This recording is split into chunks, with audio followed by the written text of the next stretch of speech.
안녕하십니까, 박사입니다. 미국이 북극에서 러시아에 대항하기 위해 우크라이나를 이용하고 싶어 한다고 모던 디플로머시가 썼습니다.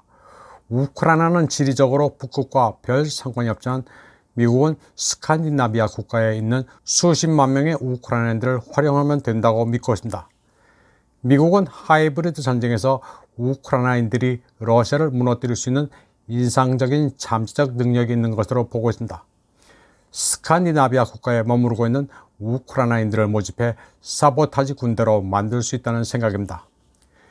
미국은 지금 우크라이나가 천천히 패배하기를 원하며 훗날을 기약할 수 있는 분쟁의 동결을 꾀하고 있습니다.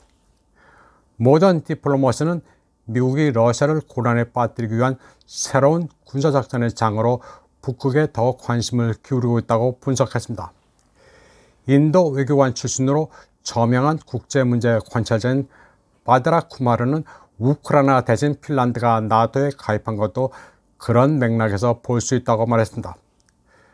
백악관에서 바이든과 만난 젤렌스키는 북극에서 러시아에 맞서기 위한 나토 프로젝트에서 자국의 파트너십을 강화하기 위해 10월 13일 노르웨이 오슬로를 방문하기도 했습니다. 오슬로에서 젤렌스키는 방위 안보 분야의 협력 문제가 논의된 5개국 정상회담에 참석했습니다.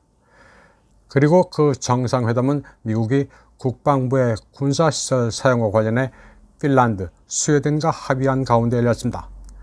모던 디플로머시는 미국이 스칸디나비아 국가들에게 우크라이나가 나토의 북극 국경 강화에 참여하도록 장려하고 있다는 점이 큰 그림이라고 시작했습니다. 우크라이나처럼 약화된 군대가 나토에 어떤 이점을 가져올 수 있는지 궁금할 수도 있지만 미국은 우크라이나가 사보타지 공작에 능하다는 점에 주목하고 있습니다. 또 우연의 일치인지는 모르겠지만 미 펜타곤은 우크라이나군이 크림대교, 러시아 흑해함대, 러시아 영토 내 전략 목표물에 대한 공격에 사용했던 스타링크 위성 시스템을 북극에서 사용할 수 있도록 준비했습니다. 또 미국은 핀란드, 스웨덴과의 협정으로 국방부가 러시아 국경에 있는 수많은 해공군기지, 훈련장에 접근할 수 있게 됐습니다. 러시아 매체 네자비스마야는 2차 세계대전 당시 독일군이 소련과 싸우면서 라도가 호수에 핀란드인들을 모은 것처럼 스칸디나비아에 거주하는 수십만 명의 우크라이나인들도 활용될 수 있다고 군사 전문가를 인용해 전했습니다. 러시아 해군 사령관 니콜라이 이브마노프 제독도 북극에서 나토 합동군의 주둔 강화는 이미 성취된 사실이라고 말했습니다.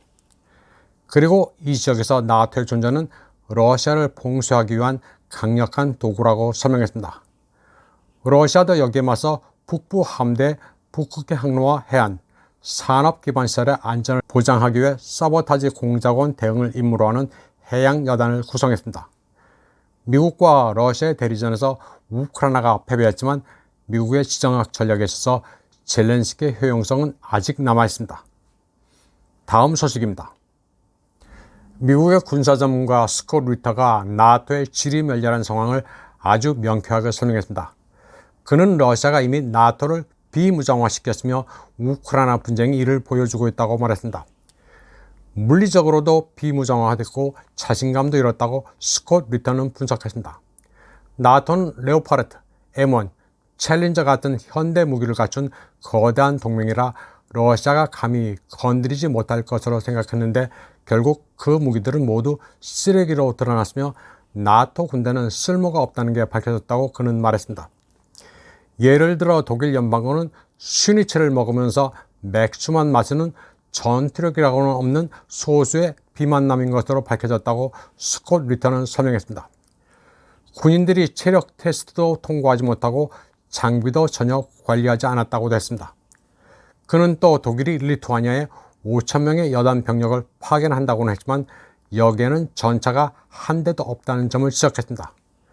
독일은 보낼 전차도 없고 대러 제재로 산업 생산력이 감소했다고 그는 말했습니다. 에너지가 3배나 비싸지는 바람에 공장의 문을 닫아 스탬핑이 작동하지 않으며 철광과 알루미늄도 생산을 하지 못한다고도 했습니다. 또 독일 연방군이 40kg의 군장에 40km를 행군하던 게 언제적 얘기인지도 모르겠다면서 독일군은 전쟁에서는 아무짝에도 필요 없는 평시에 최적화된 군대라고 스콧 리턴은 말했습니다. 독일 연방군 군인들은 다른 데서는 일자리를 찾을 수 없는 이들로 구성되어 있다고 했습니다.